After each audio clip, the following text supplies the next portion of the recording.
Welcome to another episode of the Taming Hindrances podcast. As always, my name's Phil. I'm the host and creator of the podcast, and I am so close.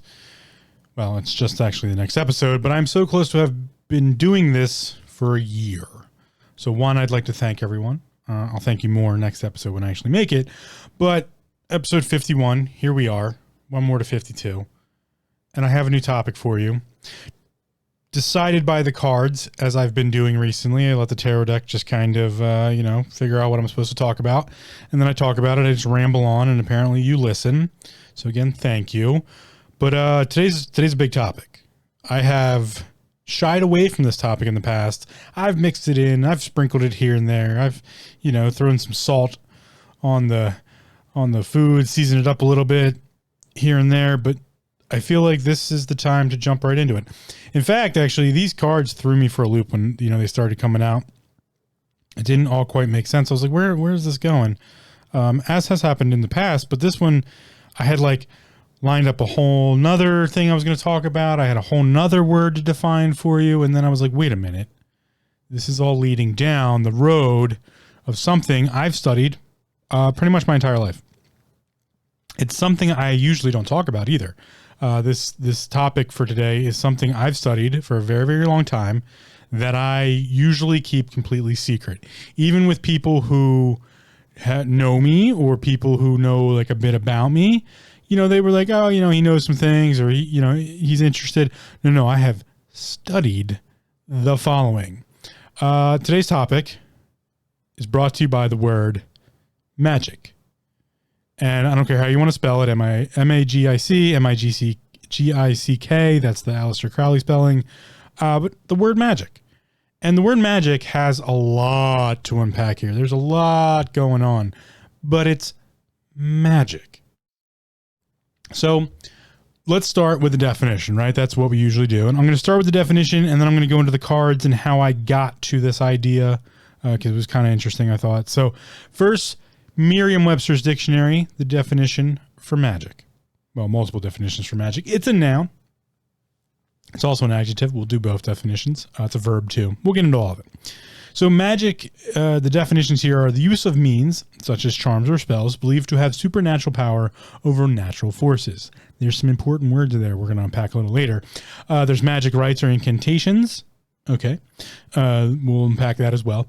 An extraordinary power or influence seemingly from a supernatural source, something that seems to cast a spell, also known as an enchantment. That's another part of magic. The art of producing illusions by sleight of hand, the action of performing magic. Adjective definition, of or relating to magic. Okay, yeah. Having seemingly supernatural qualities or powers, giving a feeling of enchantment. That's both of the nouns kind of things thrown into an adjective there. The verb to produce, remove, or influence by magic. So what is magic? Well, first, before we get into that, let me go into the cards that got me here, because they were kind of magical, if you will. The first card I picked was the King of Swords. Now, the King of Swords represents a specific pensivity, if you will. The King of Swords is a master of words and inflection and reflection and this almost stoic nature, if you will. The King of Swords knows words are very powerful. And that's an important piece to this topic because the beginnings of magic is language. And this is why I'm so adamant about the words being the focus here, the definitions, the ideas, the representation, the feelings, everything that goes along with a word and what it can mean is what is super important to me because it's magic. Keep that in mind as we go through the things we're going to talk about today. So again, back to the King of Swords, a very pensive individual, a very stoic individual, an individual who knows how powerful words are and thus will shock everyone and actually piss everyone off with how silent they can be.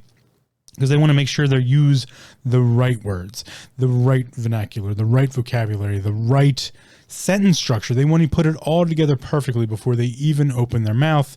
And then when they do, it's very important because now they are speaking. So it's that type of pensivity that goes into the King of Swords.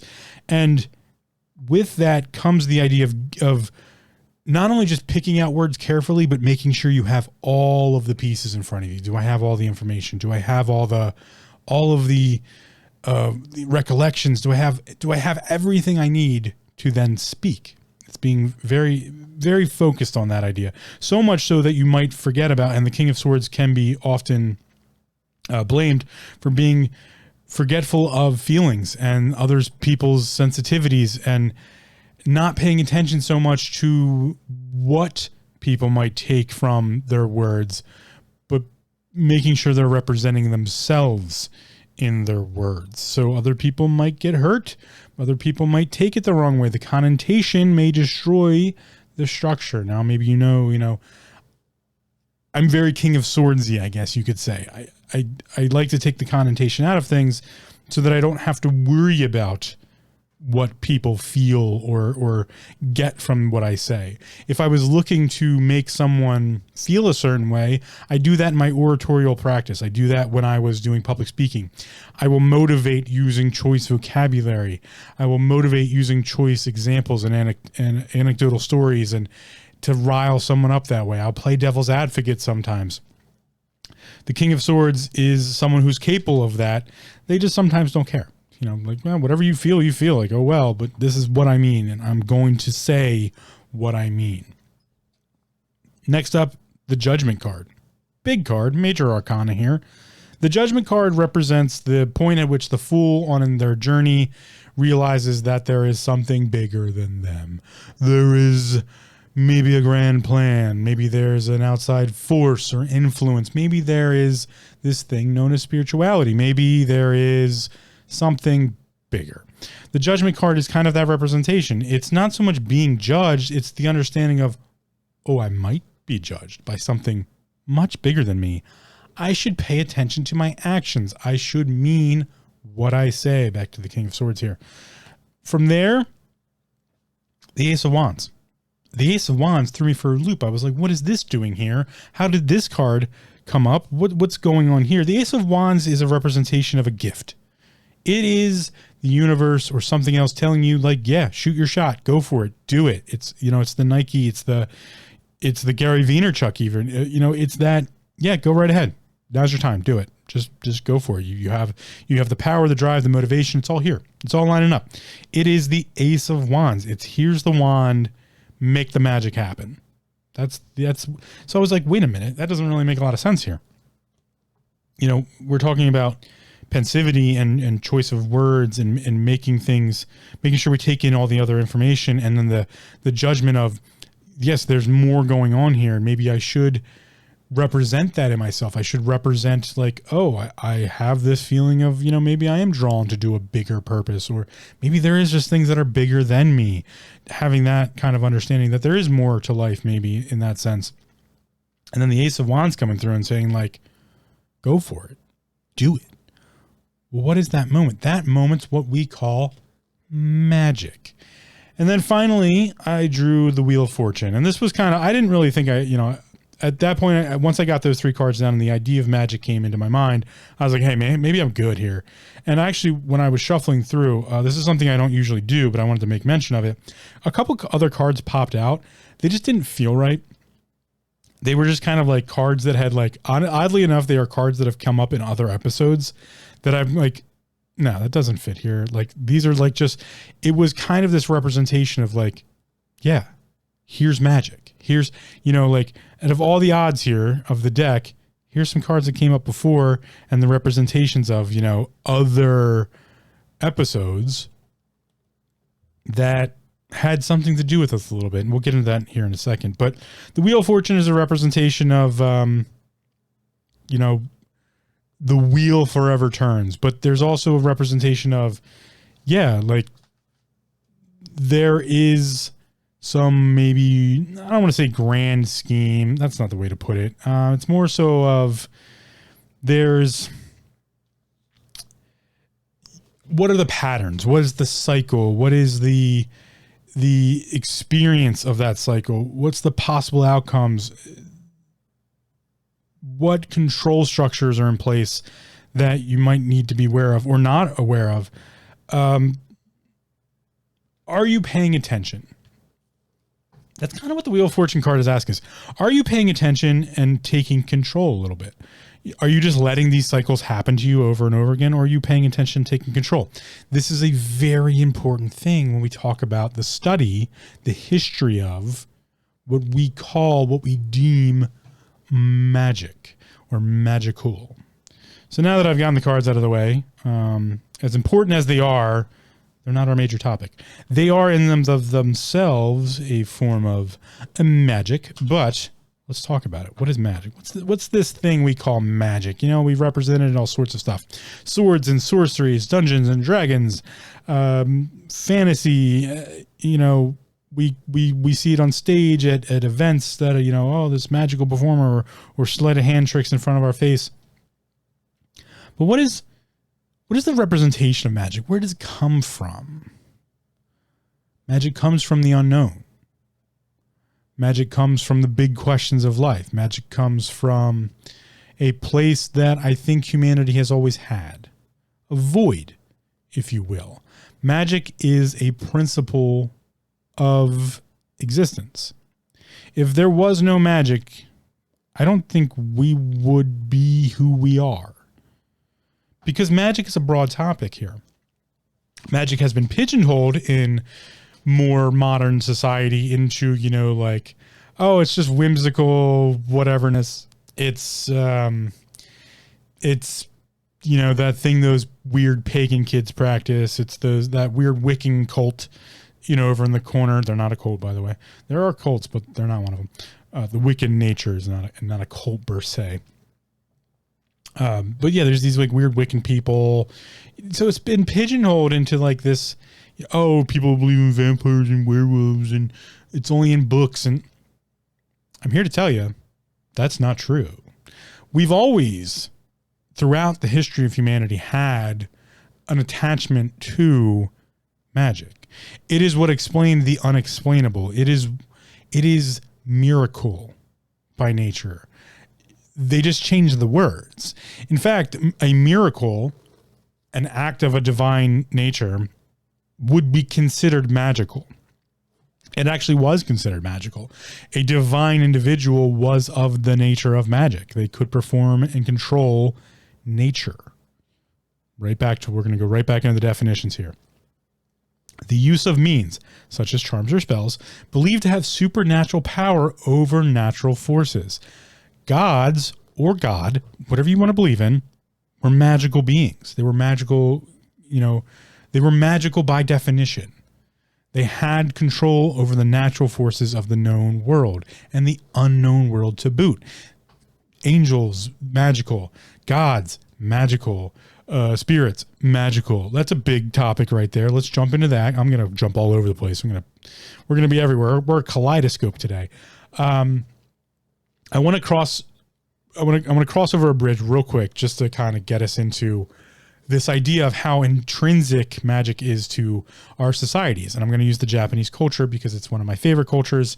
Something when I started my study in magic, I always loved the Shinto Buddhism works of, you know, how they believed in everything had a spirit. And then this whole idea that the Japanese culture carries in their ancient past, in modern society too, of this spirit realm. You know, the Chinese culture has something very similar, but something about me just is drawn to the Japanese culture in that way.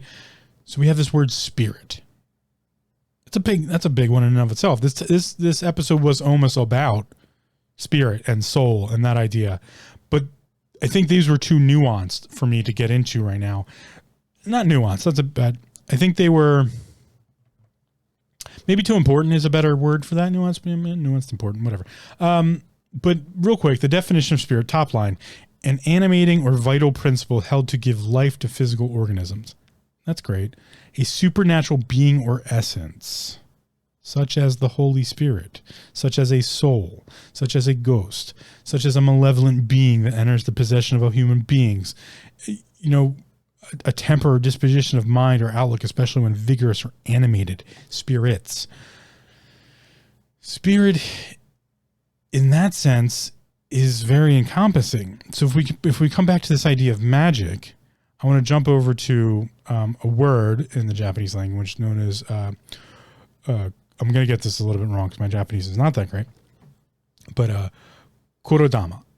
Korodama is a belief in the mystical powers that dwell in a word, that names have vital meaning, that words control, that words have power. It's the power of language. It's the spirit of language. It's the power of words. It's magical words, sacred sounds. And there's a huge mythology that goes with korodama. It's super nuanced and it's super in depth. But when I first came about this, I was reading about Susanoo and Amaterasu. These are sibling gods in the Shinto mythologies and belief structures. Also the Kukugaku. But this idea of korodama also has to do with the Japanese arts. So in Aikido, let me jump. I'm like, my mind is like going like a billion miles a second here. Let's jump back. Martial arts. I've talked about it many times in this podcast. Huge background. With my martial arts practice came this idea of looking for the extra, the other. And in studying that, I came across the works, or I can't even call it works. It's a full on history of a people in Japanese history who I believe still exists today. I don't know what the lineages are now, but known as the Uesugi. The Uesugi were warrior monks, essentially, warrior monks and nuns, a warrior people of spiritual nature. They believed in Shinto Buddhism, they practiced Shinto Buddhism, and they practiced along with their martial practices.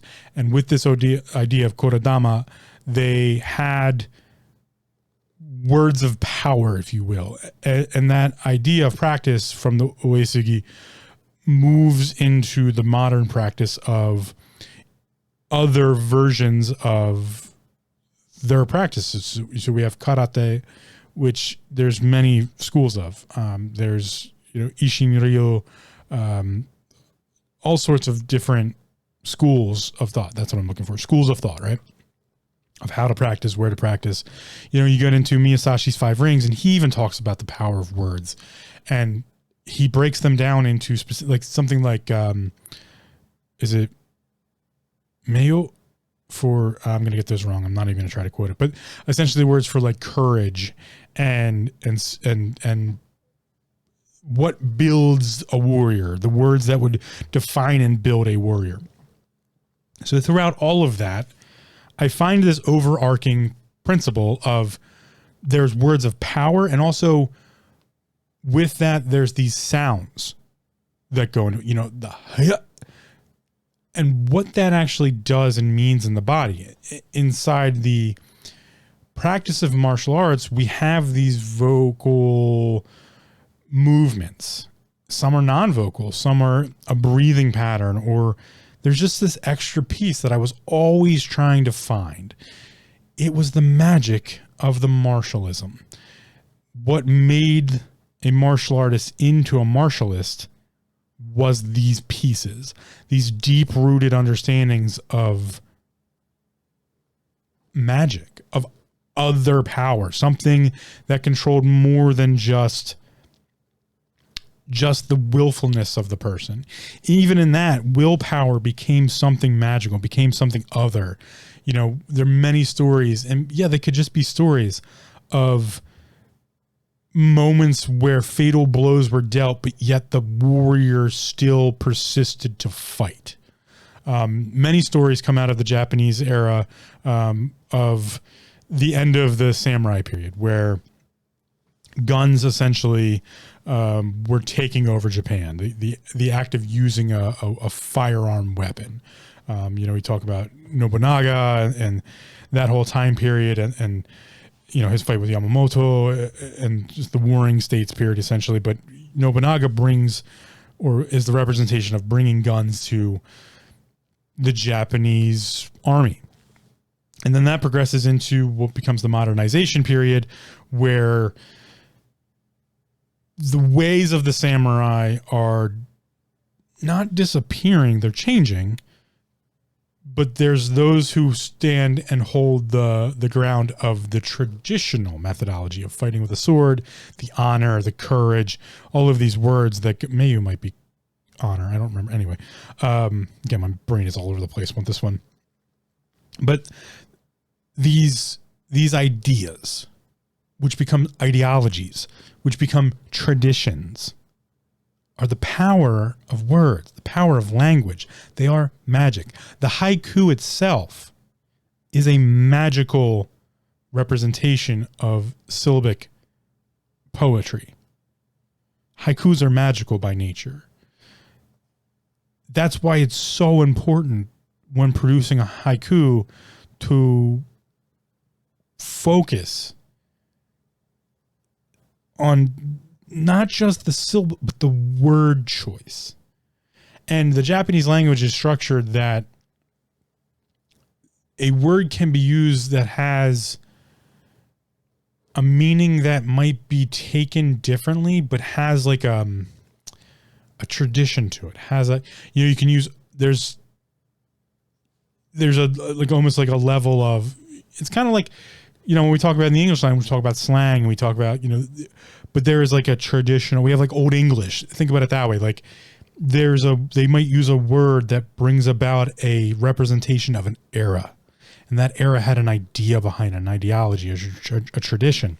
So when we think about it that way, that's Korodama. That is, at least my understanding of it and the way it came to me was the power of words, the powers of language, and even like down to like the way the words are put together, the way they're organized means something. And so when I learned that, I was beginning to learn,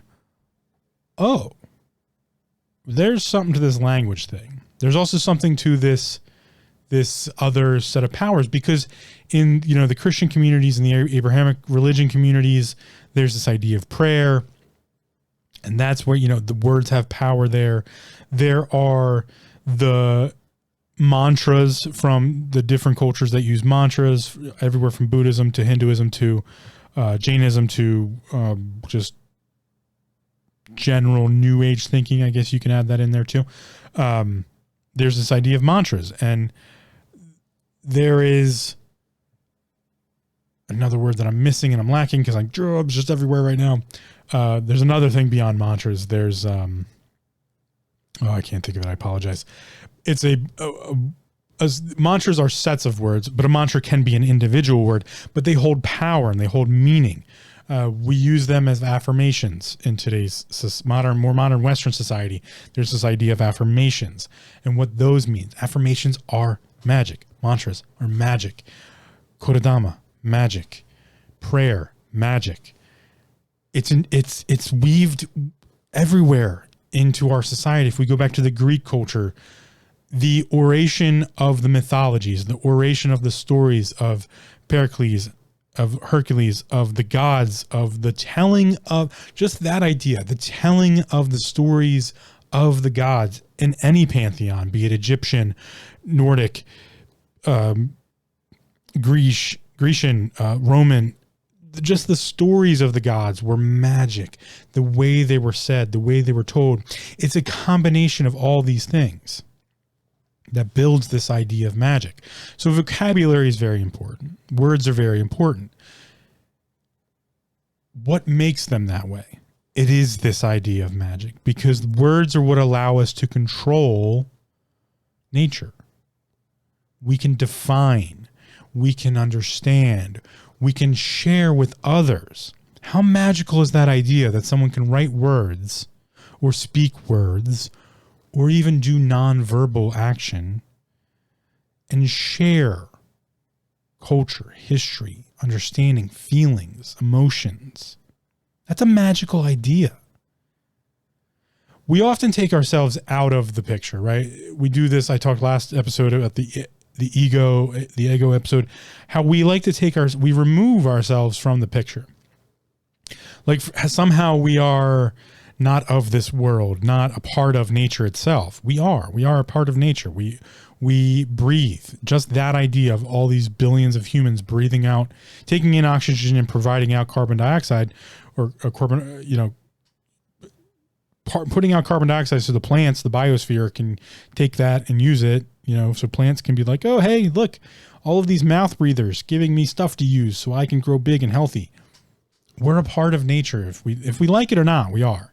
The Druidic orders of both the Scottish and Celtic ancient past and into modern society, which are now very much hidden, but they knew this. Many cultures practice this, being a part of nature. Does that mean you need to, and I don't mean this to be offensive. It sucks that I have to say that, but I really don't mean this to be offensive, because you know what? I love my Wiccans. They're some awesome people. I know many Wiccans. I get along with them very much, but they have a bad rap. So that's why I have to say I don't mean this to be offensive, because I'm using this as like, this is what modern society's evolved idea of theirs is, and it's all bullshit. Like, you don't need to, stop shaving and not wear deodorant and, do all that to be one with nature. That's not true. And that representation is just a stupid, I can't even call it a stereotype. It's just, it's a piss poor representation, but whatever. Anyway, we have these cultural representations of people who were more aligned with natural order or nature in itself. We have the Druidic orders. We have even it's not aristocratic is not the word I'm looking for. That's kind of opposite. Priesthoods. Many different priesthoods started out very much along the lines of aligned with nature. And to have this conversation of magic is so deep and so broad that I've shied away from it, because it gets into the history of, people like Hermes Trismegistus, the thrice great Hermes, and the writings of Thoth, the mystery schools, and the ancient teachings, and what that really means. The answer is, it doesn't mean shit, and it also means everything all at the same time. It's because everything's been hidden and locked behind doors, and we have, if you look in Wikipedia, there's ceremonial magic, there's chaos magic, which I'm well versed in, illusionary magic, supernatural magic, medieval magic, and understanding all the cultural representations. And just looking at like ceremonial magic, you get into fucking the Hermetic Order, the Telema, the Renaissance magic, Eliphas Levi, Hermetic Orders, Aleister Crowley. It just goes on, and Kenneth Grant. There's so much. There's just so much here. Like, what's a grimoire? What's a magical formula? What's it's never ending. Trust me, I've been studying for a very long time. It's never ending. So I guess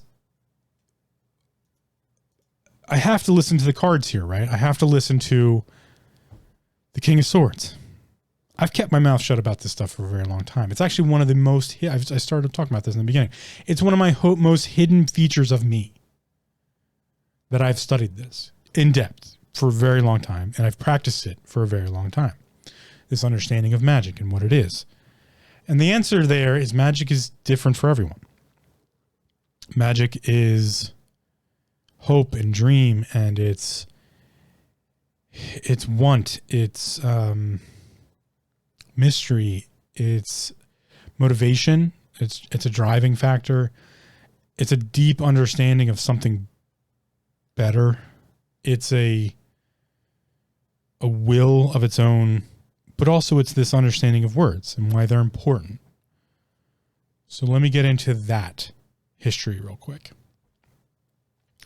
In medieval culture, specifically in the European world, we had these people known as witches and sorcerers and wizards, and we had these vocabulary words that talked about these individuals.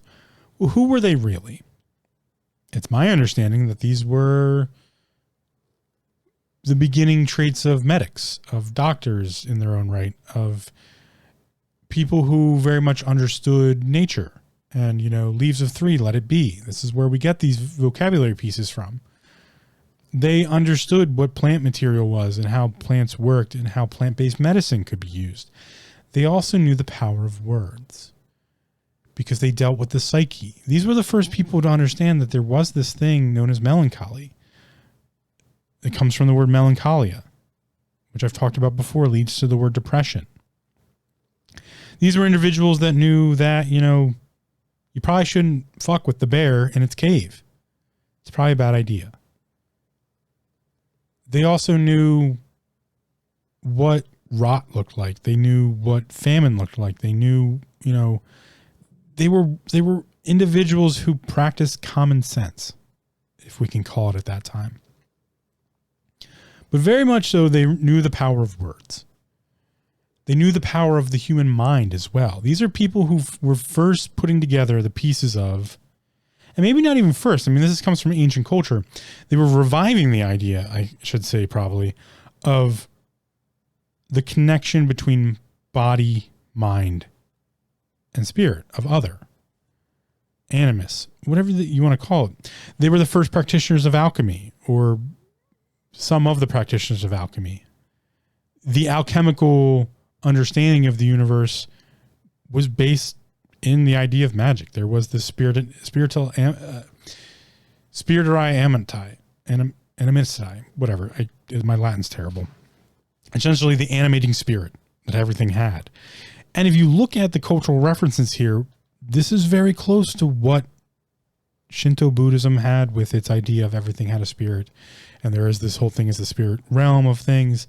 The Chinese culture with their understanding of there's almost a God for everything, and everything has some sort of godhood was an attainable action, if you will, immortality in that sense.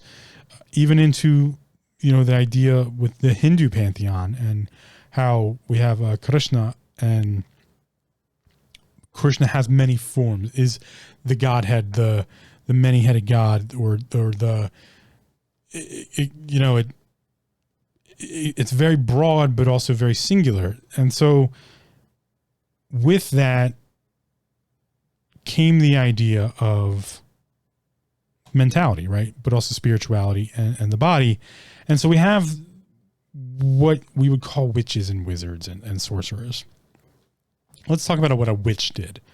In ancient European culture, a witch was a practitioner who made potions. And I know that sounds very cliche, but it's not. It's true. Like, they made potions. Well, what was a potion? Using alchemical standards, they would mix ingredients in different ways. They could make a poultice, which a poultice was to crush up herbs and other plant fauna to make what's known as a poultice, just crushing it up in the mortar and pestle. And a poultice might be applied to an open wound or to an area of swelling, or so it was just that preparation. Just get the stuff in the mortar and pestle, bash it up so that the essential oils and everything will come out of it, and then apply it to something. That's a poultice. Well, let's take a poultice one step further. Instead of mashing it all up, maybe we'll mash up a couple things here and there, but we'll break some stuff up and we'll soak that in an alcohol. Now we have what's known as a tincture. And those tinctures had specific, once you crush all this stuff up and put it in alcohol, you have now what's known as a maceration. The maceration is all the crushed up stuff soaked in alcohol. When you soak it for a certain amount of time, it'll produce a tincture. If you take that tincture out and you put that on the skin, that's a liniment. So you can have herbal liniments. If you take that one step further and you evaporate off the alcohol, you now have a, I just had it. Crap. Forgetting my alchemy. Poultice, liniment, tincture. No, not a tincture. I already said tincture. See, this is where my mind just blanks on things because I got too much going on up there. Poultice, liniment, extraction. There we go. Then you have an extraction. This is, essential oils and those types of things. So you have all these preparatory, and it goes on from there. There's all these preparatory methods So a witch might prepare these things, right? So they might have a poultice for, a break, deep bruising, all that stuff. They prepare a poultice. In the Chinese culture, this is what's known as a dit de jiao. I'm sorry, not a poultice. A poultice would be still considered a poultice, but it would be, they would crush it up and put it in like a cheesecloth, and then you would wrap that around the wound. I mean, you could do that as well in Eastern culture, but they had similar ideas of traditional Chinese medicine using herbs and liniments to make a poultice. Then you would have what's known as a tincture. That was what's known as a dit de jiao in Chinese herbal medicine. It just goes on and on. You have all of these qualities. So whereas in traditional Chinese medicine, you would have these people in the culture, in the community, practicing these herbal remedies, and they were like, doctors and people of import, herbal medicine practitioners. In the European culture, we called them witches, and because there was no formality to the training. In fact, we had the whole, let's hide the reality from humanity. Let's hide the books. Let's, tell people, no, only the church can practice these things. Only the church can practice a miracle. Yeah, I know I stand on the soapbox all the time. I'm going to try to avoid it. It's not going to happen, though. It won't. But that's what witches did. Witches brewed potions. Okay, so a witch's brew is just is a tea. So you have the poultice, and then you have a brew. There's an in-between between the poultice and the tincture. The poultice is the herbal application just mashed up in the mortar and pestle and applied to the wound or the break or whatever. Then from there, you could boil those things and make a herbal tea, and you could drink that. Now, certain things shouldn't be boiled and drank, so it was important that the witch knew, okay, well, obviously don't give them hemlock. That's a bad idea. So you get a witch's brew. Once the witch's brew is bottled, you get a potion because it can be drank. You drink the potion, right? So one thing the witch might do is put the potion in a bottle with a little stopper and put it around a necklace. Now you have a charm. See where this is going? But there was an important factor here. The important factor was the intention behind the actions. We have words for these. In fact, the alchemical system gives it all words. A specific vernacular. But the intention was to help. That's what witches did. Now, I'm sure, yes, there was bad witches, whatever. You can get into that all the day long. That conversation still occurs in today's age with, what's a white witch? What's a dark witch? It's never ending. Light and dark. Fight it out. But these were people practicing medicine, if you will, outside of the realm of normal structure.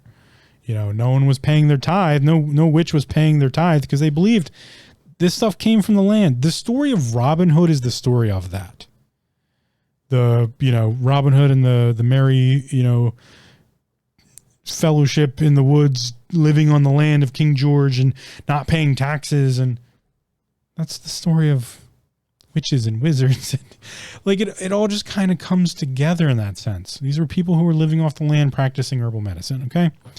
So with that, though, that witch's potion that you might put around on a necklace becomes an amulet or a charm. Why is that important? It's the same as an affirmation. It's the same as a prayer. It's giving the intention substantiality, putting it into reality. So, yes, you could drink the potion or you could wear the charm or the necklace. It was putting in the forefront of the mind. Where does that take us? Well, it takes us to wizards and wizardry and sorcery. And we have whole bunches of schools that come out in that. But that's where ceremonial magic comes in, right? So why is that important? Asking why questions here. So why, spiritual question, why is it important? Because I talked about passion, episode 49, 2 episodes ago. Passion is the idea of suffering, being willing to suffer. This is transmutation in alchemy. You can never get out more than is put in. That's the laws of alchemy. They made an entire anime about it called Full Metal Alchemist. But the idea of transmutation is you must there's something has to go into the equation. That's effort in some cases. So you have things like in alchemy, we talk about having to collect the morning's dew. That is to leave specific panes of glass cleaned with a specific type of water and then dried, that will collect the dew of the morning on the glass, and then to bottle that dew into some sort of specific glass jar. That's to collect the morning's dew. To to collect there's certain things you can harvest too, but to collect I don't even know. There's all sorts of things that would go into what's considered a spell or a ritual. The feather of a crow that has one leg, crazy, ridiculous stuff like this. Part of that is the effort that goes into finding these things and collecting these things. That's magic, right? And so there's intention. Magic has intention. So do words, and words shape our intentions. So words and action build this idea of ceremonial magic, picking out specific verbiage and wordage to use in a spell, specific drawings or symbols that means intention, that give intention to things, that give them focus, right? This is what builds these ideas called sigils, which is where we get chaos magic from, which is something I've studied a great deal of. The idea of building a sigil is both a representation of the intention of the wielder or the caster or the carrier, but also a removing from mind and putting into physicality, putting into reality. So that word sigil, you can have a magical sigil. You could also have a house sigil, a symbol representation of a house. And that house may have been, the house of X or the house of blank, fill in the blank. And they represented something. So you may have the house of the jailers or the house of orderers. And they represent a specific, idea. Maybe they were some sort of, you can have the order of something, the order of smithies, the smithers, those who smith things, kind of think of it like, ancient, I don't want to say like, it's a poor representation. I won't use that. I was going to say Teamsters, but it's not really that way. But organizations that represented a certain thing, they could have a sigil that represented them. Like, oh, if you see this sigil, it's the order of this, right? It's like branding and marketing. Branding and marketing are the modern versions of sigils. Like when you see Coke, you're like, oh, hey, it's a Coke. I know what a Coke is. Coke represents this. Oh, hey, it's a Pepsi. Hey, a Pepsi represents this. You see that, that's branding, right? So there's another word right there, branding. What does branding mean? Branding comes from the idea of creating a sigil, a representation of a house, a people, or a family into a specific, easy to see, easy to represent thing, a picture, graph, and then heating it up and branding something with it. Sigils, right? Well, in chaos magic, you take an intention and you turn it into a sigil. And then you do something with that sigil. So it's taking something out of the mind, making it physical into reality, and then doing something with it. Typically burning it or forgetting it or, dunking it in water, whatever the spell or casting may call for, or, wearing it on oneself or giving it to someone else. That's where you get sigils or charms of protection. What's the meaning there, right? That's the real question. What's the meaning there? Why question, spiritual question. Why would someone do that? Because it's magic. What does that mean, Phil? Look at words, right? I talked about Kodadama. Words have power. The word curse, to curse someone, was to verbalize the thing that someone wanted to happen to someone, and typically it had a negative connotation, so you would curse them. I curse you. We've brought that into modern society of like, oh, like in the film, like they're like, I curse your name. That's the action described. What is a curse? The curse someone would cast, quote unquote, would be to say, I curse your name. And then to repeat over and over again, I wish death and mayhem and destruction upon them. And you would list out the things that you wanted to. So you were bringing your visual, your imagination. Remember, I talked about imagination back in episode 40 and why it is so important to spirituality and humanity as a whole. You would bring your imagination and you would describe it. You would give it representation. Well, what makes that important? Verbalization. What is verbalization? Frequency. Vibration. The names of the gods, when spoken in the dialect in which they are a part of, gave feeling to things, gave meaning to things. That vibration of words, the sounds we make, gave things power. So, stepping again, I'm jumping back and forth here, but that same idea that there's this vibration when we speak it into existence, right?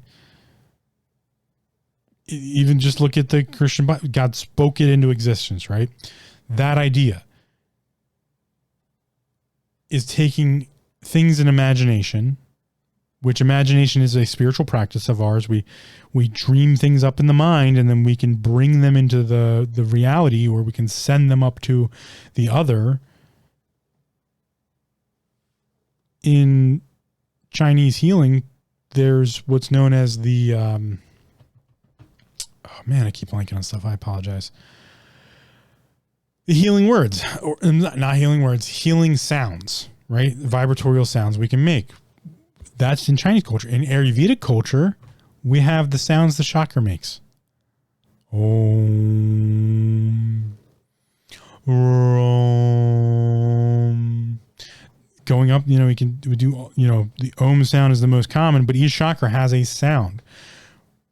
Okay, well, there's that. There's the Chinese sounds. We have the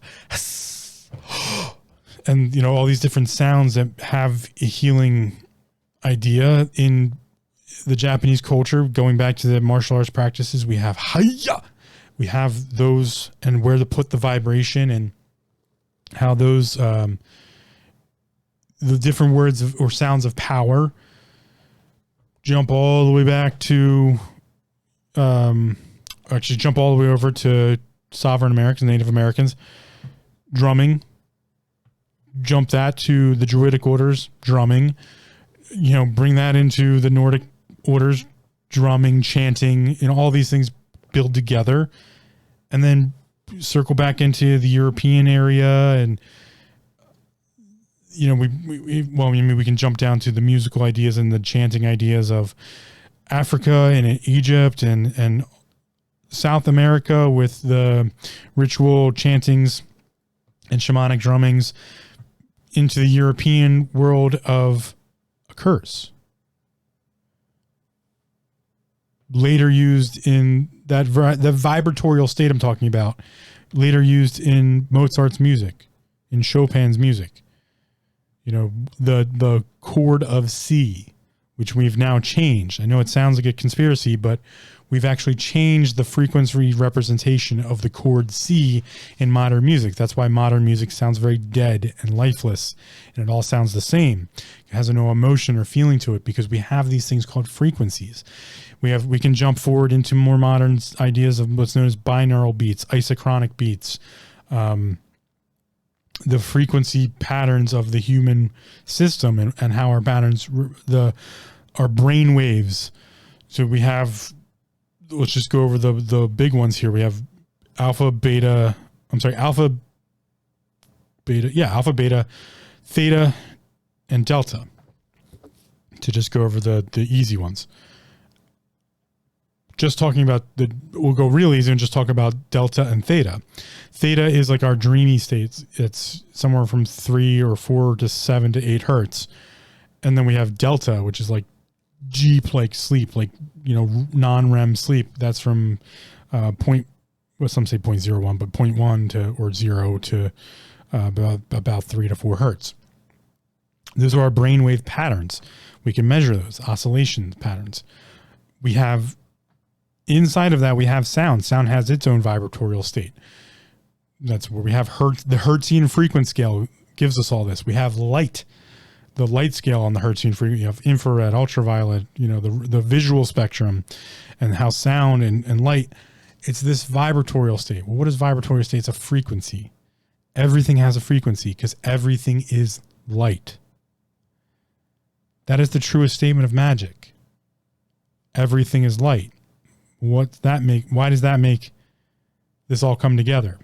Top line definition of Magick. The use of means such as charms or spells or incantations or sigils or music or chanting or just beating on a drum or cursing or healing sounds or use of herbal remedies or go on and on and on and on and on. The use of means of those things believed to have supernatural power over natural forces. Everything is light-based. You live in a world of hard light. It's called the materium. You can touch it. It's in front of you, your phone, your desk, other people, car, hamburger, zucchini. These are all functions of what's known as hard light, the organization or order of light. Because everything has frequency. Top to bottom, everything is frequency. We live in an electric universe by that nature. Electricity is the opposite of the dielectric. When the dielectric plane crosses, magnetism and dielectric cross, we get electricity. It gives us frequency. That's where light comes from, is the crossing of the dielectric and magnetic plane. We don't have to see it. We use light to define the idea of the things we see with our rods and cones in our eyes, but everything is light. It all has frequency. It all is some sort of magnetical procession with the dielectric to make up light. That's Magick. Magick is a deeper understanding of these things. So when we go back to talking about a curse, I know I'm everywhere on this, and I know these are huge circles I'm trying to big back together, but when we talked about a curse, when you say, I curse thee name, I curse these family, I curse this day, that's the description of what they just did. What we don't talk about is what happened before that. They listed off over and over and over again some sort of depiction of the imaginary lights inside their head, the making up the images or the ideas or the understandings of what they wanted to happen, and they repeated it over and over and over and over again. The opposite of that is known as an affirmation, to do it in a positive light. A curse is in a negative light. Thus, it is the function of intention. And what did I call self-awareness? Self-awareness is the attention to intentions towards the self, the combination of the body, the mind, and the spirit. So a curse had power. Now one could wear a charm or a sigil of protection, so a curse might rebound. So when someone would curse someone and they would repeat it over and over and over again, they were trying to bring into reality their understanding of reality. Now, if the other person's mind or, if the other person's understanding of reality was more powerful, known as willpower, they could deflect that curse or spell or whatever it might be.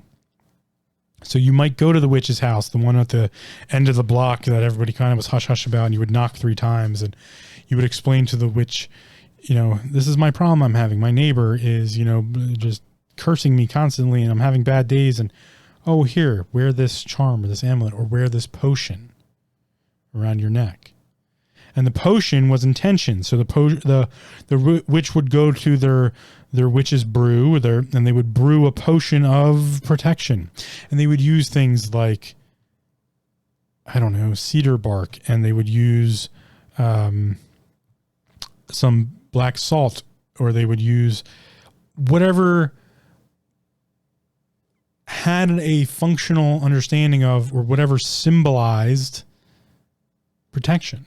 And they would make a brew out of it, and then they would put that brew in a bottle, and they would make the person wear that. Or they would fashion together, specific metals or things into a charm that the person could wear on their neck. And so the person would believe or feel that they were protected.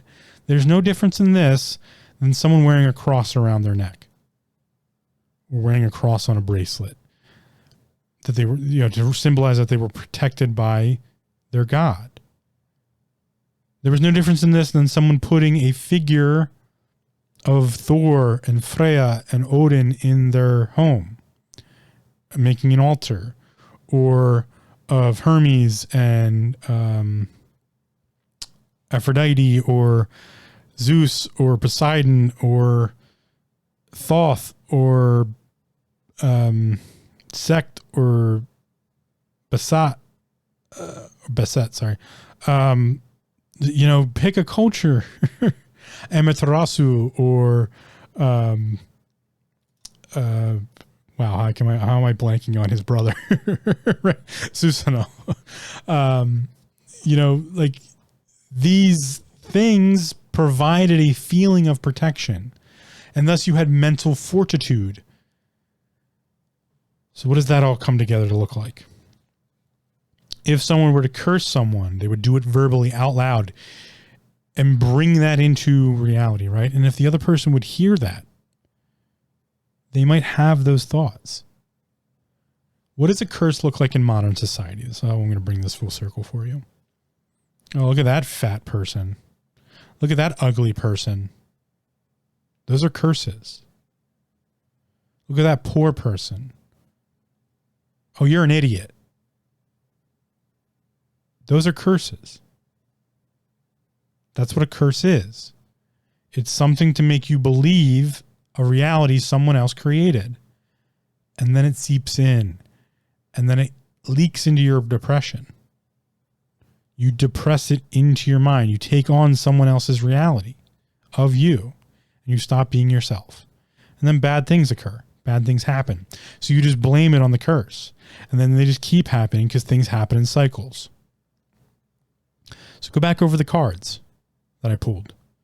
The King of Swords does not speak unless they've specifically chosen their words correctly to represent their intention, what they're trying to say. The Judgment card. There's more. It's not just about being judged. It's that there could be something judging you. There could be outside forces. To be aware of them, to pay attention, to act rightly. The Ace of Wands. You have power. You've been gifted power. You've been given the ability to make things happen. The Wheel of Fortune. Things are cyclical. And if you don't pay attention, you will just get caught up in the cycle. The witch's brew, the witch's potion, the witch's charm, the sorcerer's spell, the wizard's incantation were actions to break those things, to break the cycle, break the curse, break away from the understanding that you weren't good enough, that you couldn't do something, that you were ugly, that, you weren't normal. And thus, those types of people were the people who sought these people out. So, of course, the aristocratic society, of course, the kings and queens, of course, the, upper echelons would want a witch hunt, would want wizardry to only be in their court, to only have the sorcerers that they trained, to only have priests of the priesthood that they controlled. Of course they would want these things because they wanted to take it away from us, from the modern citizen, from the average citizen, from just the citizenry. And thus they cast their own ritual spells and they did their own things. That's what these crazy societal structures we talk about do. And in fact, it's so broad and ever present that no one, in my personal opinion, of import or power are not involved in it. No one, everyone's involved. Everyone. So when you don't believe in this thing known as magic, when you don't believe that there is this thing where words and language can have power, you're immediately at a disadvantage. Because there are individuals sitting in their ivory towers right now getting together and doing ritualistic magic. Meetings behind closed doors where they do terrible, evil things. And they don't even have to be that terrible or that evil. But they try to bring their reality into existence by diminishing others. And thus they curse the world. They don't call it that stuff. There's even complete societal groups that have to, in some way, let the public know what they're trying to do, or they believe their rituals will fail. I'm not going to get into all of the nuances there because it's a little too deep. It's a little too dark for right now. But yeah, that exists. There's all sorts of people constantly doing rituals and spells, affirmations. It's ever present in our lives, and it has been forever. The act of people getting together in a church is a ritual ceremony. A wedding is a ceremony. It's a ritualistic ceremony. Everyone wishes well. They want to bring, they all come together to bring that collection of that imagination of, we wish the bride and groom well. We want them to have prosperity. And, and that's, it's always been like that. There's always been these symbolic representations. Symbols are magic.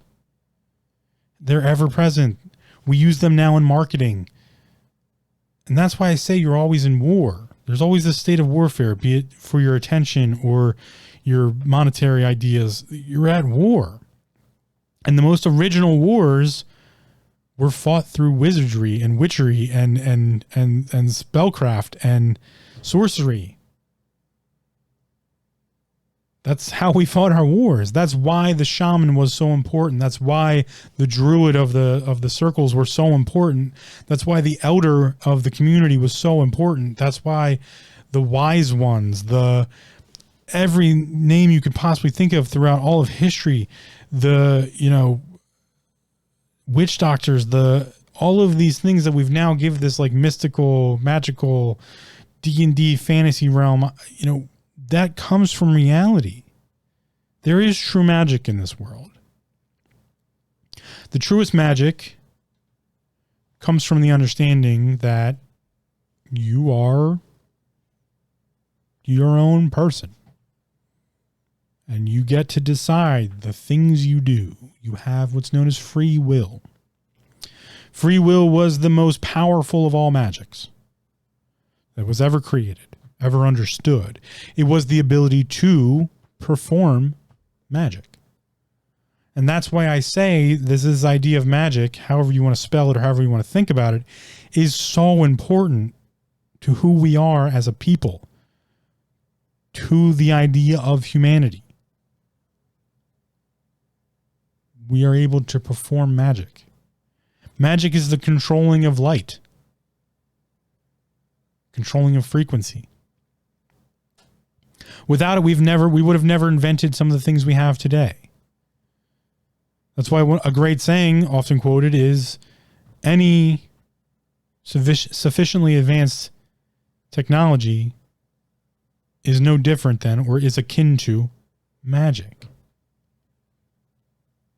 A lighter would be magic in ancient society.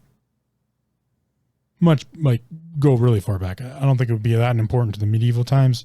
People were like, oh, that's fucking cool. I don't think they necessarily think it's magic. They had lamps. They had oil lamps. They knew how to carry a flame around. Yeah, the little spark. Like, they would probably just see it as like, oh, that's a cool invention. You put a sparky thing next to the thing that has the fuel. They would understand that. I think we've blown that one out of proportion. You know, that whole, what was that movie? A Kid in King Arthur's Court, where he's got like the lighter. But a phone, that would probably be like a modern phone. Like a cell phone where you could take pictures, that would be considered magic. How did you stop time? That would be, you know, you could pass that off as magical. So this grand representation, right, of what is magic.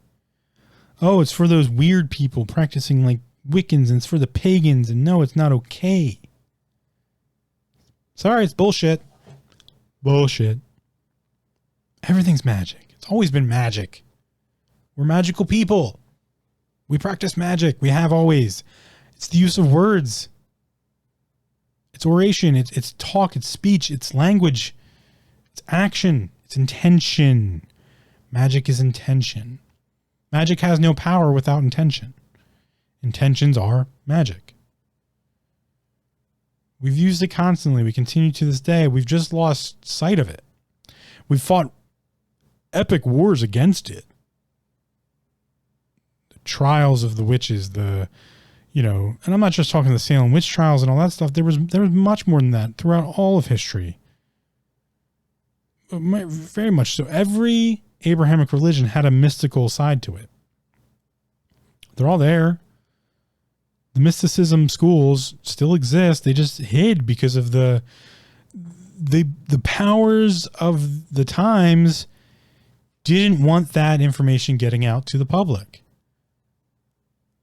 So when, you publish this book called The Secret and no one has any idea how to use it, even though the book itself is trying to explain it, it goes on to become a bestseller because it doesn't give the full story. It only gives a piece. They literally allow that exist. And I say they, and I mean they. They allowed that book to exist because not many people know how to use it correctly. The Secret doesn't tell you the history behind all of this. It doesn't tell you about how the universe is light-based and it has to deal with frequency and that there must be intention behind these things.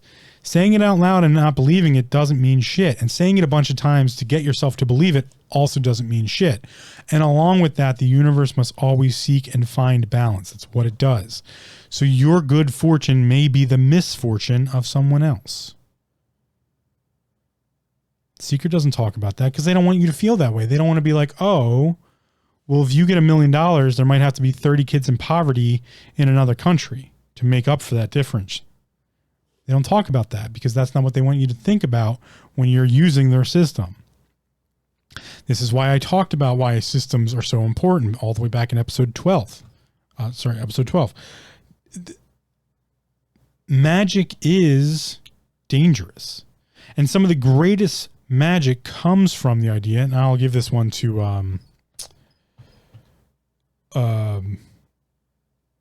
I can't remember how do I not remember that name? The person who wrote The Magicians.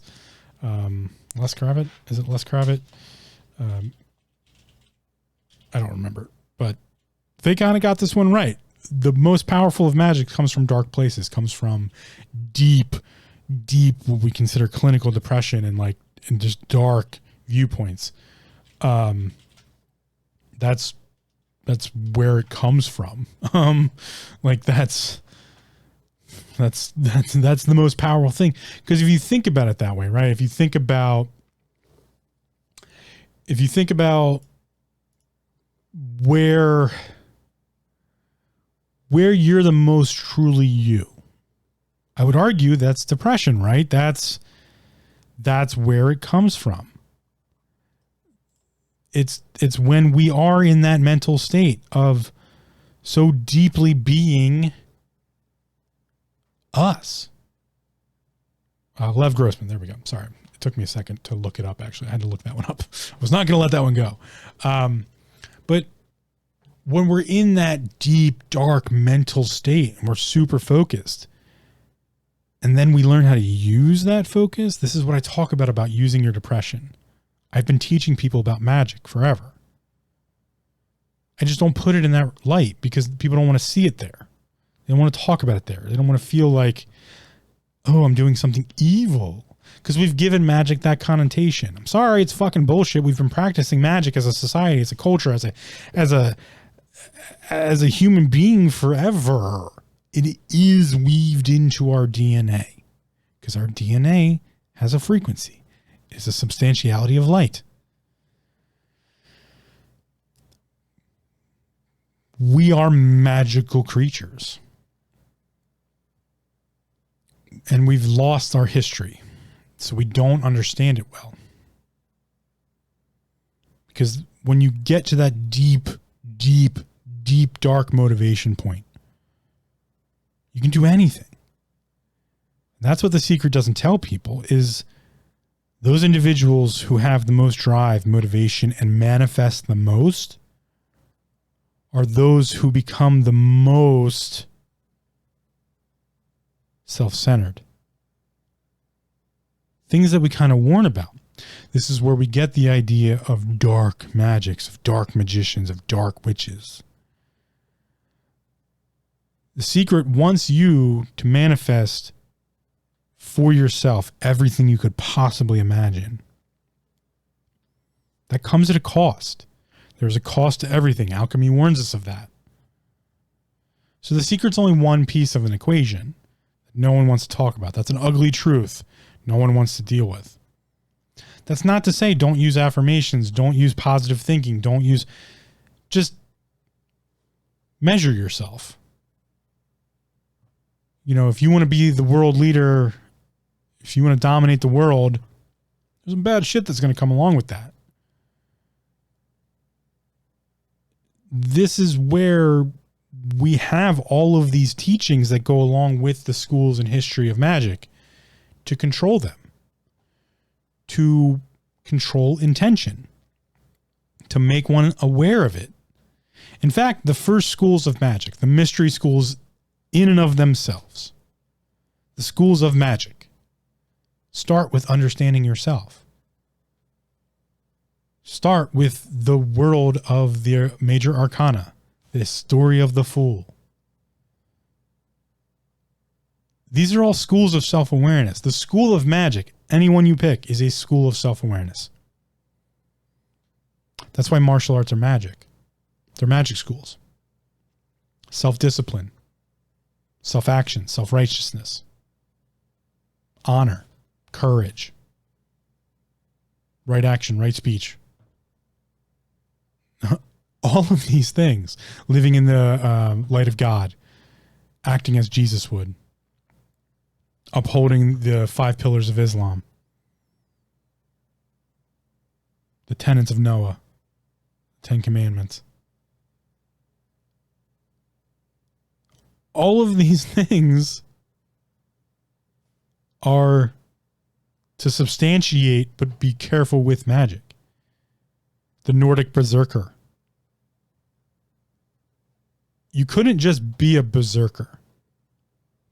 Berserkers found their power from something. They gained power from something. We mysticize this idea of what the berserker was. A berserker was an individual who couldn't fight in the shield wall. I say that specifically, couldn't fight in the shield wall. It didn't fit them. They weren't able to protect the person to their right and to their left. They weren't able to continuously fight in action with someone else next to them and the others around them in conjoinment. They were considered a berserker. The berserker also found power in something or took power from something. Typically, a berserker took a shitload of mushrooms before the fight and they went berserk. So they were in a hallucinogenic state of mind, drawing a power from something else, be it from Thor, You know, Odin, typically it was Thor because, god of war. Although that Thor is not specifically the god of war. Thor's the god of thunder. There is a god of war. I won't get into all that right now. It's too complicated. I'm getting too deep as it is. But that was the idea of the Berserker. The Berserker went out of their mind, and part of that was to believe that they were empowered by something else, and thus to impose that reality upon their foe. And they would do it wildly and viciously. So of course you would be like, "Oh, fucking fight that person! Look, that person's crazy and gonna kill me! Like, get away!" Later, you had the Christian Berserkers, individuals who thought they were so empowered by the word of God that if they saw someone of pagan nature, they would kill them on sight. It was a death wish to be a pagan in a Christian community that had berserkers. You had a death wish. Because if you walked among them, that berserker felt it was completely within their right to strike you down. And the laws were rewritten at the time to allow that to happen. In the Roman legion, the legionary fought with shield and sword in a specific formation. That's what made Rome such a powerhouse, was their combative nature inside of the shield formations, or just formations in general, and their control of the battlefield. You had individuals who fought outside of that. These were your gladiators. These were not the Roman centurion. The centurion was the leader of the battalion. But outside of that, you had individuals that didn't fit that formation. And so you had the sabatier, which, later became the sabatier. Individuals who fought outside of that. In the Japanese realm of things, you had the warrior who fought outside of the samurai formations. We often call these the ninja. Although ninja comes from a domestic idea of individuals who were fighters of the land. They used the land and that all to their... the ninja were essentially farmers who learned... Well, that's not true. The ninja were farmers who fought, but they were also individuals who fought specifically for their land and knew the terrain and would hide at night and use specific weaponry that weren't allowed to them by the shogunate, because to have a sword with not being a samurai was a death sentence. Anyway, very complicated. But you had these individuals who fought for something greater than themselves that empowered them to do that. And thus you have these amazing mythological stories behind them. There's no difference between that and the stories of the gods. These are stories of magic, of intention. There's no difference in that than the stories of great creators, of artists, of even great rulers. There, I often talk badly about the higher ups and the aristocratic nature and the kings and the queens. They weren't all terrible. Most of the ones that took over power were, because you think about, let's think about it from this regard, right? So if intentions are magic, right? If that's what we want to go with, then the most evil practitioners of magic were those individuals who killed their family members to take over reign of a country or a nation or a people. That's all throughout history. Someone who would kill to take over. Someone who would commit regicide, or, those are the people we idolize. That, unfortunately, we've made that like, the strongest. Yeah, they killed that person. Let's put them in charge.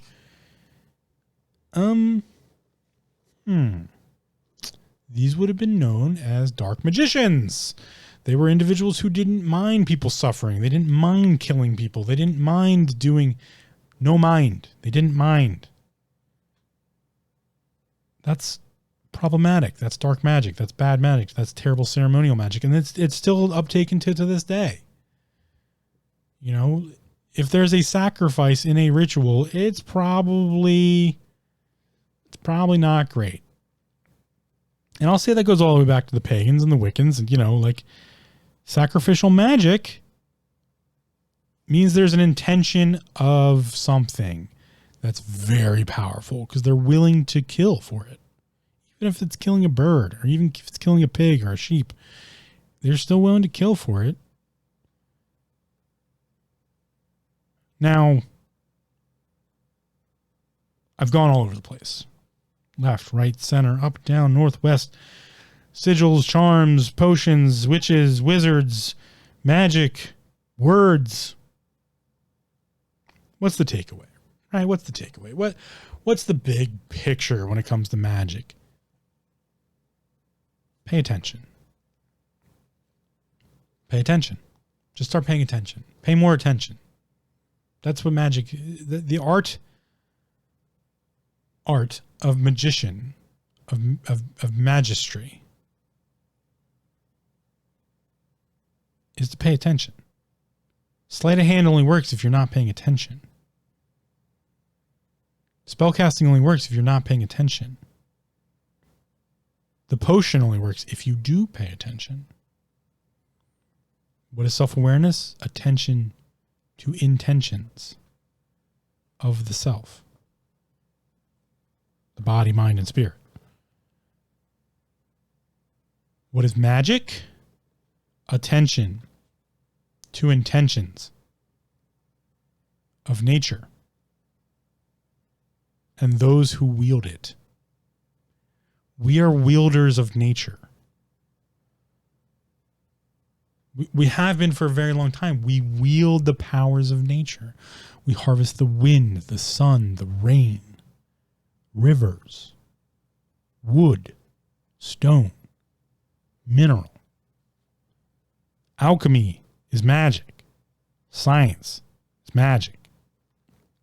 They are systems of magic. Some systems of magic work better than others. But they're all magic. Because even imagination is magic. That's why magic is both definable and undefinable. It's a principal idea. It is a coin, conceptual, but more than that, it's a specific understanding that there is something bigger, something more powerful, something we can't quite grasp, but we strive to understand. There is a spark. There is life. There's meaning, representation. That's what words do. And not just verbal words. We have other language. Words are just a version of it.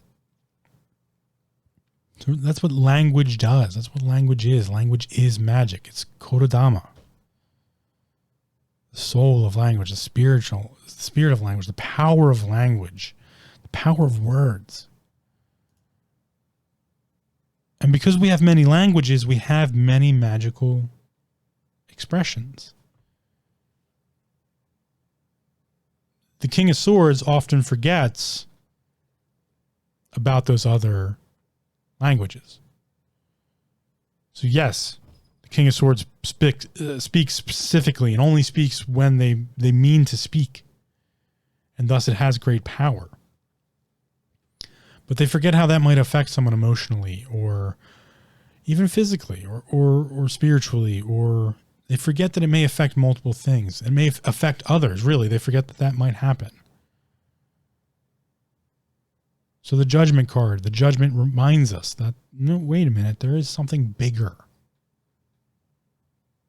It's broad. It's out there. It's other. And that other spiritual thing is culture, right? I've talked about how culture is spiritual, but it's connection, and it's more than just nature and us and us and nature and us and nature and nature. It's more than all of that. It is squaring the circle. Using a triangle to square a circle. That's alchemy. And it's more than just the base pieces. It's the pieces we don't know about. It's the new discoveries. It's ever present as imagination, right? But there's also the Ace of Wands. There's this gift. And the gift was magic. We were given magic. Fire was magic. Harnessing nature to keep us warm. oxygen and fuel, burning, creating heat, allowing us to cook, allowing us to heat our homes and stay, safe from animals and predators by wielding fire, then building industry and everything that's ever come from it. That was magic. That's why all the myths talk about it. That's why all the pantheons have someone who provided people with magic. Odin brought magic to his people. He gave up his left eye for left. I believe it's the left. If I have that wrong, I'm ashamed of myself. But Odin gave up an eye to be given all of the knowledge there ever was and will be. Odin was given magic so that he could bring it back to his people to lead them through the ice of not damnation, but the frozen abyss that in which they lived upon to save the clan, essentially.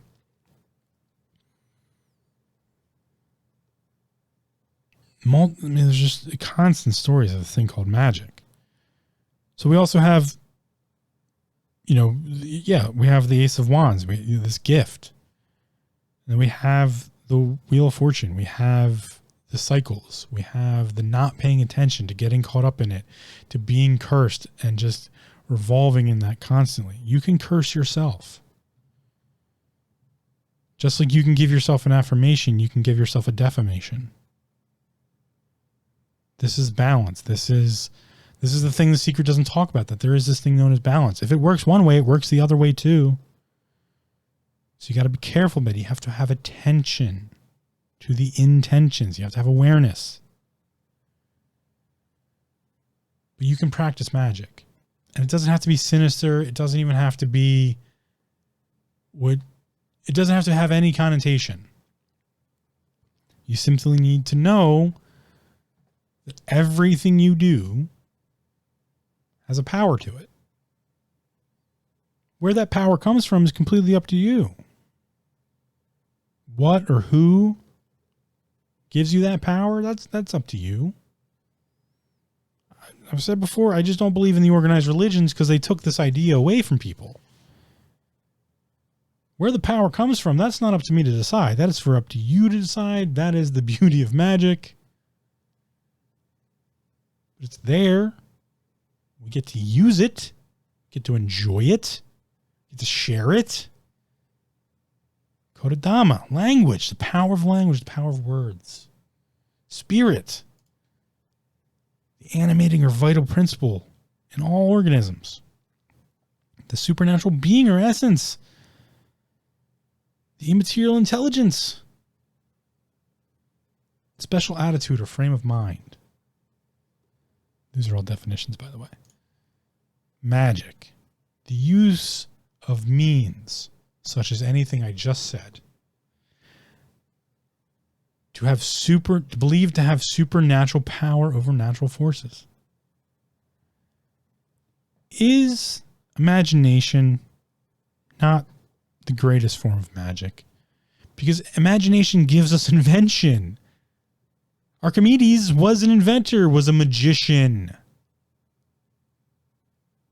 And some of our greatest moments come from our darkest places. We just get stuck in the darkness. So we forget to draw it. We forget to write it. We forget to jot it down. We forget that these ideas that we have in our darkest moments, the deepest places of our psyche, this in which we call depression, are the most magical things we do. But we connotate. We say, no. That's from a dark place, a bad place. Can't be right. Can't be good. Can't use that. When in fact, if we just remove that connotation and we sit and we realize and we say, man, I have cried all fucking day. And I'm just so worn out and I'm just so tired and I can't do this anymore. We just cast one of the most powerful spells in our repertoire. We have gone from want to necessity. We have told the universe, the world, we have told our cat, we have told the blanket, we've told the pillow, we have told the materium, the light all around us, we can't do this anymore. Something must change. There must be something that becomes different. There must be action, and I will bring it forth. I will cast upon this world my will, my power, because you're a magician. And thus, you can act. You can make change happen. Because God's fucking damn it, creation was not the first piece, chaos was. And I will go down with that ship at this point because everyone needs to understand that creation was the lie. It was the point in which they said nothing came before this. This is where things started, and that's not true. The truth is everything is infinite possibility at all times. We call it chaos. And thus the chaos magician learns, the thing I've studied my entire life almost, since I was a wee little lad, was chaos. And that the magic comes from it. That it is the wielding of possibility. And thus the chaos magician can be and not be and will and not will, and this or that, light or dark, it doesn't matter anymore because it's infinitely possible, and thus the chaos magician can create. We create the sigil, we create the wording, we create the verbiage, the spell, the incantation, the charm. We create because that's magic. That's what we do. We are creators. We create our reality. And as soon as you come to grips with that, you can sit in your dark moment in the pool of your own tears, the wishing for the release of whatever that deepest, darkest place looks like to you. And we can say, not today. Not today. Today I'm going to go to bed. And tomorrow, I'm going to change the world. And that might look very simple to some, but very massive to you. That might look like sleeping for 12 hours, waking up, putting the load of laundry in, and going right back to bed. And then waking up 8 hours after that and eating a meal that makes you feel good. Maybe it's just fucking ice cream. I don't know. Then cleaning the room. And then opening the shades in the morning. And then getting a shower. Brushing our teeth. Getting on our phone. Curling back up in bed. And looking for a new job. Or texting a friend. And saying, hey, I just need somebody to listen. And then taking control of that situation and casting the spell upon that person to say, hey, I really don't need input. What I need is someone to listen. And when I'm ready, I'll tell you when I'm ready for you to give me your input. And I might tell you to fuck off because maybe I don't want to hear it yet. But that's magic. The understanding that chaos comes first. Chaos is infinite possibility. It's the most beautiful thing in all of the world, all of the universe, is this thing known as chaos, infinite possibility. What's the balance to infinite possibility? Infinite possibility. That's how unfathomable it is because it's infinite. The balance to infinity is infinity. They just keep going in opposite directions at all points. That's what the chaos symbol represents.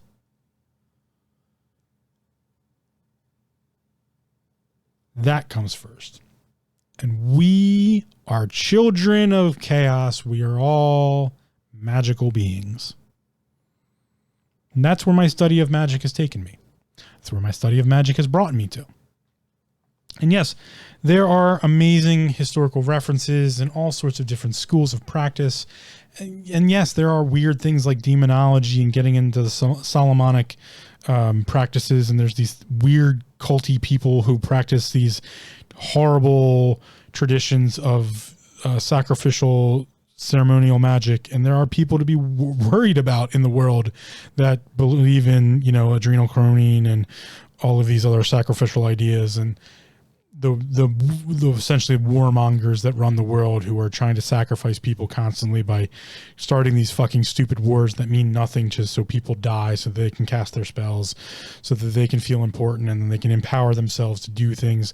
But they have to publish their works in public agendas so that people know what's happening, because if they don't do that, they're worried that it'll fail, because if people don't know, then there's no power to it, because that's how subversion works, is to tell someone you're going to do something, and then to them believe that you're not going to do it, but you do it anyway, so that they did know and then it did happen to them.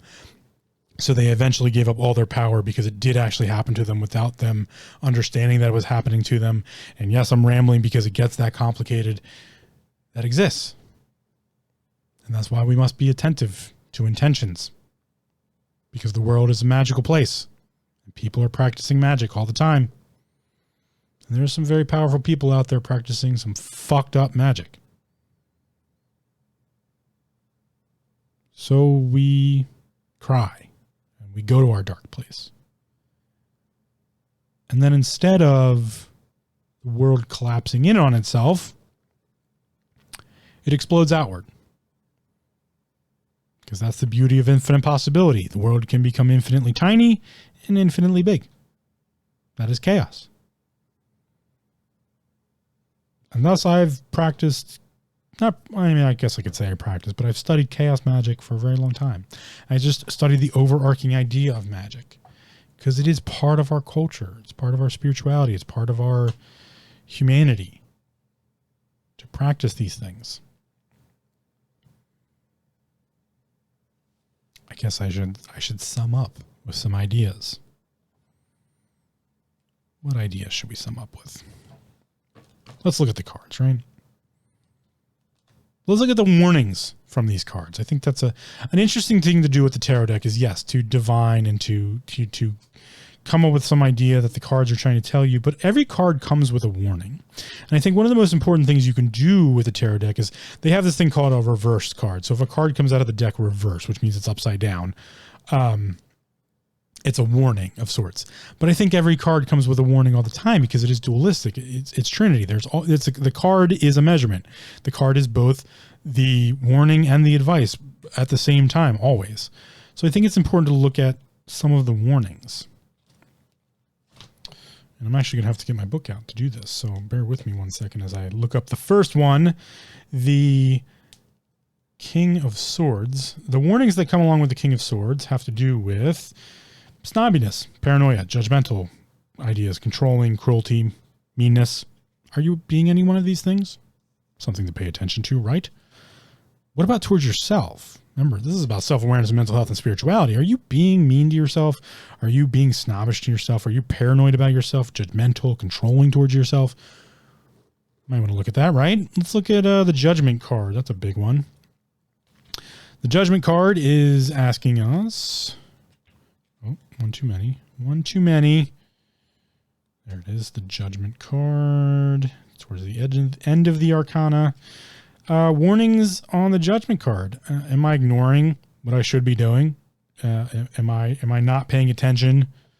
Am I justifying things by doing something opposite than like what I feel is right? Am I trying to be that way towards myself? That's a good one. What's the Ace of Wands here? What's the Ace of Wands warning? The Ace of Wands warning is, bear with me. Is there a missed opportunity, a delay, or dissatisfaction happening in your life right now? Is there? Are you just not heeding what's happening? And then finally, the Wheel of Fortune, another major arcana card here towards the beginning of the major arcana, or kind of in the middle, I guess. Are you stuck? What patterns keep happening over and over again, right? That's how you use something like The Secret. asking those questions and then applying it to it, right? So that last one, the Wheel of Fortune, what cycles am I stuck in? What patterns keep happening to me? Affirmations might get you out of that. So the affirmation doesn't have to be, I'm going to be a millionaire. I'm going to have a sweet fucking car and, I'm going to be amazing. No, the affirmation could be simply a reminder, because that's really what they're supposed to be used for. Just like the charm or the potion or the incantation or the necklace are supposed to be a reminder to be attentive. You could ask yourself, am I doing destructive things? Is this action I keep doing destructive? Is smoking the cigarette really doing anything for me? Is it helping me? Is it giving me a immediate reaction, but also causing a harm in the end? That's what you got to do to quit smoking. That's the question you got to ask yourself. Is that cigarette worth it? Can you go a little longer? Do you really need it? How is this really helping you? Is this making it worse? Is this a crutch? The cyclical nature, when we look at our relationships of like, when you hang out with people, did you really have a good time? Do you feel good about yourself? Is this making you feel bad about yourself? Does drinking really make you happy? Like, just drinking regularly do anything for you? Could you be doing something better? Are you just getting yourself stuck in these situations over and over again? Do you keep finding yourself in abusive relationships? What decisions are getting you there? I know that's some big shit. That's some tough stuff. But Magick can help you figure it out. That's how these systems work. And here's something I'll finish off with. Magick is a very personal endeavor.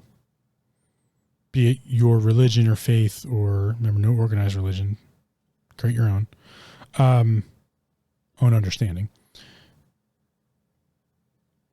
Your regular activity of your spirituality, I'll put it that way, is solely yours.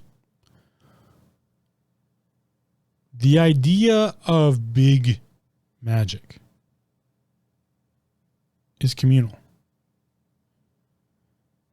No one in the history of all magic has ever been more powerful than a group.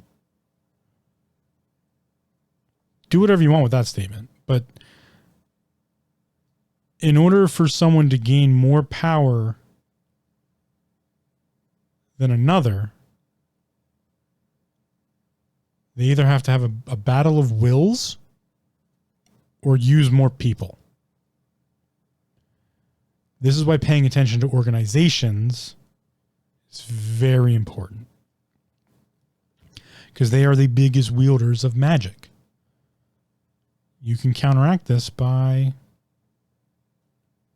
community, family, things I talk about that I don't have any association with. I have no family. I don't interact with them, but I talk about that idea. It's important. It's important. It's power in a name, right? Family all share one name. It's important. Might also be important to look at that association and that recognize that, wait a minute. Do I have the same beliefs here? Do I associate with this correctly? Am I associating with? That's why these things are questions. These things are, and the answers could be awesome and amazing. And I'm really happy for you. Or I don't really do happy, but that's awesome for you. Like, I'm not saying like go say fuck your family. Like, no, if it works for you, that's great. Celebrate that. That's great. But don't not ask the questions. Don't not look at, don't not be aware. It's the art of magic. Be magical. I guess that's how I leave it. Be magical. Go be magical. You're a magical being. Go be magical. And next episode, I don't know what the topic is, but next episode is my 52nd episode. It's my 1 year episode. I've been doing this for 1 year. Who knows if I got anywhere? I think I did. I feel like I did. I've cast some magical spells along the way, performed some magical experiments. One of those is the tarot deck. Having a lot of fun with that. But yeah, so I'm excited for that one. Come check us out at taminghindrances.com. Check out the archive. Maybe I'll put some resources in there about magic. Who knows? What else? if you want to support the podcast, because I got to remember to say this, if you want to support the podcast, head over to purebulk.com and use code Taming Hindrances for 10% off. I get a small commission in all sales. They have some great products. They're great people. Some would say they're magical. That's it. Come join me on the 52nd episode, and I'll hopefully have some cool topic to talk about. Although I don't know if I'll be able to top this one. And to be honest, I'm lagging here on the outro because I don't feel like I did this enough justice. There's so much to unpack with this idea of magic that I can't say enough. That's the truth. There is I can't say enough because that's how interwoven into our reality and our history it is. So that's why I say, like, go be magical, because you're a fucking magical creature. Happy casting. I'll catch you on the next one. Take care. And please listen to the outro. Do remember to breathe. Breathing is also magical. Take care.